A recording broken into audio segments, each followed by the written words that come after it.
So to preview where we're going to be going with our future learning, I brought us back to our challenge paragraph that you worked on earlier. And I know in the past you may have thought about paragraphs on the sentence to sentence level. So these are my first two sentences, 1 and 2, and I can split them apart if I want to. But I would like to encourage you instead to think about this in terms of patterns and chunks. So this first sentence here actually has 4 patterns in it. During the summer, that's 1 chunk.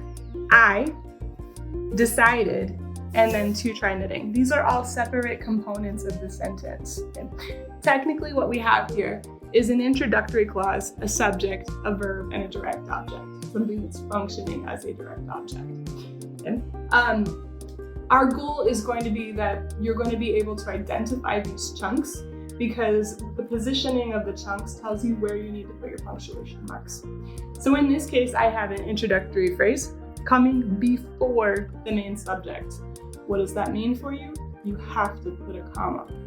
If I put anything in front of this of significant length, it's got to have a comma here. If I were to put anything in between these guys, I would need to have, that's at least a clause of some sort, I would need to put commas here.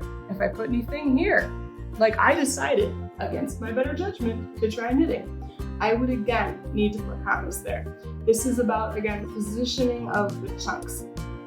So if we take our next example, some of my friends on Instagram, that whole some of my friends on Instagram is a chunk with 3 chunks in it. Take a look at that, you know?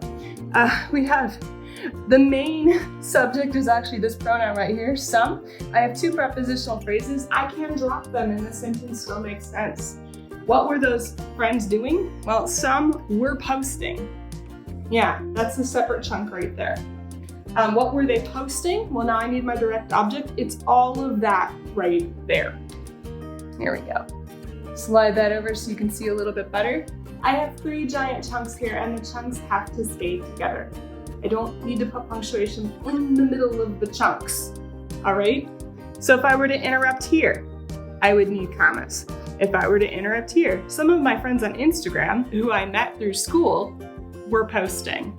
That would be an interrupter, I'd need commas. There we go.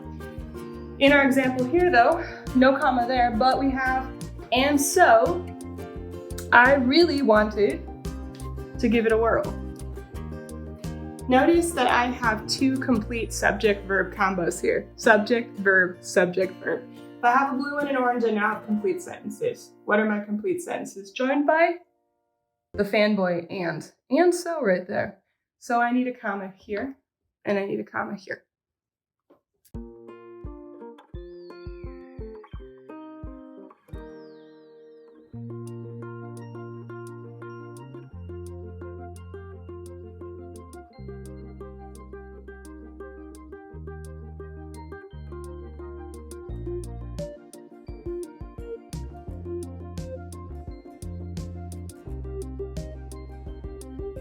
So that's just kind of a taste of where we're going with this, of how I want you to start thinking about grammar.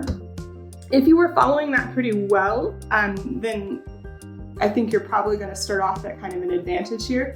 If this is all new to you, know that this is going to be something that's going to help you better explain how to improve your writing. This is going to give us a shared understanding of how language works so that way we're using the same set of ideas to talk about making writing better. All right, there you go. Oh yeah, and glitter. Glitter always makes everything better.